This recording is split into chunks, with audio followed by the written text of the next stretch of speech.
বিজয় দিবসে ভারতের প্রধানমন্ত্রী নরেন্দ্র মোদীর একটি পোস্ট ঘিরে বাংলাদেশের কূটনৈতিক মহলে বিতর্কের ঝড় উঠেছে।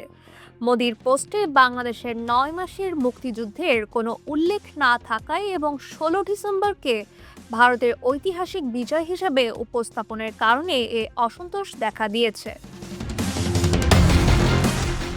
সম্প্রতি পররাষ্ট্র মন্ত্রণালয়ে আয়োজিত এক প্রেস ব্রিফিংয়ে সাংবাদিকদের প্রশ্নের উত্তরে পররাষ্ট্র উপদেষ্টা ডক্টর তৌহিদ হোসেন এ বিষয়ে ঢাকার অবস্থান তুলে ধরে বলেন, মোদি নিজের মতো একটা জিনিস বলেছেন, আমরাও আমাদের মতো বলবো।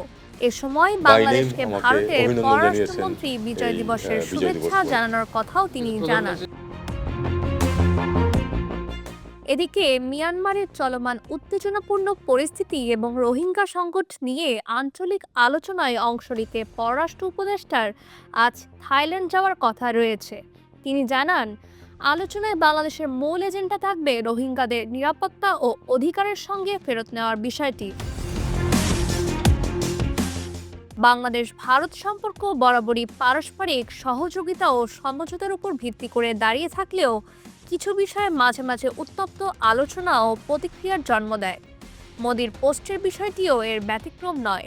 মুক্তিযুদ্ধে ভারতের অবদান অস্বীকার করা অসম্ভব, কিন্তু এই ধরনের বক্তব্য দুই দেশের সম্পর্ককে নতুন করে বিশ্লেষণের দিকে ঠেলে দেয়।